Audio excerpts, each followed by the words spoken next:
पल पल न्यूज के न्यूज रूम से मैं हूं आपके साथ नदीम अकरम। राकेश टिकैत के आंसुओं से जाट मुस्लिम एकता का जन सैलाब आएगा और जन सैलाब आ चुका है, क्योंकि कल ही मैंने आप लोगों के सामने डॉक्टर तस्लीम रहमानी से बातचीत करते हुए ये बात रखी थी कि किस तरीके से इसका असर पड़ेगा, और असर पड़ चुका है। क्योंकि राकेश टिकैत के आंसुओं से जो हिंदू मुस्लिम सिख ईसाई सारी कम्युनिटी के लोग एक हुए हैं, उस पर कई सारे सवाल घात लगाए भेड़िए बैठे थे। पर अब जो यूनिटी बन रही है किसानों के लिए वो काबिले तारीफ हो चुकी है, और सरकार पूरी तरीके से हताश और परेशान हो चुकी है कि पहले तो हम सिंधु बॉर्डर पर देख रहे थे कि सिख और मुस्लिम यूनिटी बन रही थी, और अब उत्तर प्रदेश के गाजीपुर से आए किसान जो बैठने लगे हैं उसमें जाट मुस्लिम एकता ने सबका ध्यान अपनी ओर खींच लिया है। और उस बीच में एक नाम जो सामने आता है बाबा गुलाम मोहम्मद जोला का। गुलाम मोहम्मद जोला के बारे में जानने के बाद और तस्वीरें साझा होने के बाद यकीनन भारतीय जनता पार्टी खेमे में और योगी सरकार में हड़कंप मच गई है कि कैसे इस यूनिटी को बनने से रोका जाए। और जिस तरह से महापंचायत में सभी लोग आपसी मतभेद भुला करके एक साथ एक मंच पर आए हैं, वो यकीनन काबिले तारीफ है। और कौन है बाबा गुलाम मोहम्मद जोला, जिनके आने से इतनी खलबली मच गई है किसान आंदोलन में? एक बार उस पर नजर डाल लीजिए। मुजफ्फरनगर में भाकियों के राष्ट्रीय प्रवक्ता पर दर्ज मुकदमे और कृषि कानून के विरोध में महापंचायत में उमड़ी भीड़ ने किसान आंदोलन को नई संजीवनी दे दी है। साथ ही सियासी समीकरणों में उलटफेर के संकेत भी दिए हैं। 8 साल पहले जिले में भड़के दंगे के बाद पहली बार भाकियों के बैनर तले विपक्षी दलों ने गिले शिकवे भूलकर एक साथ मंच साझा किया। विपक्षी पार्टियों के बड़े मुस्लिम चेहरे भी मंच पर थे। भाकियू अध्यक्ष नरेश टिकैत ने भी चौधरी अजीत सिंह को हराने को अपनी भूल बताकर भाजपा के खिलाफ लामबंदी की कोशिश की। इन बदलते सियासी समीकरणों ने भाजपा के लिए नई मुश्किलें बढ़ा दी हैं। मुजफ्फरनगर दंगे के बाद पहली बार ऐसा मौका आया जब रालोद, सपा, बसपा और कांग्रेस के साथ मुस्लिम किसान नेताओं ने मंच साझा किया। 7 सितंबर 2013 में मुजफ्फरनगर और शामली में हुई हिंसा में 65 से ज्यादा बेगुनाहों की मौत तो हुई थी। 50,000 से ज्यादा लोगों ने गांव छोड़कर शिविरों में शरण ली थी। आपसी अविश्वास बढ़ता गया और वेस्ट यूपी में राजनीति के नए समीकरण बनते गए। राष्ट्रीय लोकदल का जाट मुस्लिम वोट गणित ध्वस्त हो गया। ध्रुवीकरण के दम पर भाजपा नई ताकत बन गई। चाहकर भी बीते 8 साल में ऐसा कोई अवसर नहीं नजर आया जब जाट और मुस्लिम तथा अन्य विपक्षी दलों के नेता एक मंच पर एकजुट हुए हों। ट्रैक्टर रैली के दौरान दिल्ली में हुए उपद्रव के बाद गाजीपुर बॉर्डर पर योगी सरकार के कड़े तेवर और भाकियू के राष्ट्रीय प्रवक्ता राकेश टिकैत के आंसुओं ने दंगे से बनी खाई भरने का मौका भी दे दिया।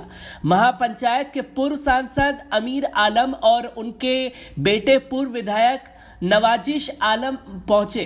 दंगे की वजहों को लेकर अखिलेश सरकार ने अमीर आलम बड़े सवालों के घेरे में थे। फिलहाल वे रालौद में हैं। कैराना के विधायक नाहिद हसन और मीरापुर के सीट से सपा के टिकट पर चुनाव लड़ चुके हाजी लियाकत ने भी किसान आंदोलन में एकजुट होकर लड़ने की बात रखी।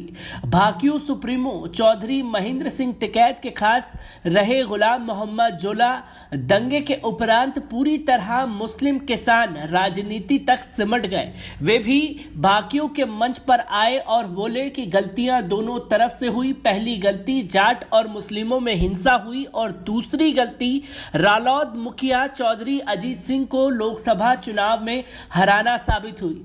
जोला ने भाकियू अध्यक्ष चौधरी नरेश टिकैत और रालौद उपाध्यक्ष जयंत चौधरी को मंच पर एक साथ खड़ा करके उनके कंधे पर हाथ रखकर कसम खाई कि जाति व धर्म से ऊपर उठकर किसान अपने हकों के लिए एकजुट हो जाए। ये बदलते समीकरण भाजपा को विधानसभा चुनाव में मनमाफिक परिणाम हासिल करने में मुश्किलें खड़ी कर सकते हैं। अब आप भी जान ले कि कौन है गुलाम मोहम्मद जोला, जिनके किसान आंदोलन में कूदने से योगी सरकार की बेचैनी बढ़ गई है। गुलाम मोहम्मद जोला अपने इलाके के 24 गांव के चौधरी हैं। मुजफ्फरनगर दंगे के दौरान इन्होंने सैकड़ों हजार दंगा पीड़ितों को अपने गांव में शरण दी और उनके साथ कंधे से कंधा मिलाकर खड़े रहे। डर और दहशत में जी रहे पीड़ित परिवारों को हौसला दिया और उन्हें फिर से अपने पैरों पर खड़ा करने का मौका दिया। ये महेंद्र सिंह टिकैत के करीबी थे और भारतीय किसान यूनियन के अहम सदस्य थे। मुजफ्फरनगर दंगे में जाटों की भूमिका देखकर इन्होंने खुद को किसान यूनियन से अलग कर लिया और भारतीय किसान मजदूर मंच की शुरुआत की। राकेश टिकैत साहब के रोने और भाजपा द्वारा किसानों पर जुल्म देखने के बाद बाबा कल किसानों के हक के लिए आंदोलन में शामिल हुए और राकेश टिकैत के साथ खड़े हुए। जयंत चौधरी ने मंच पर बाबा के पैर छुए और राकेश टिकैत ने बाबा को गले लगाया।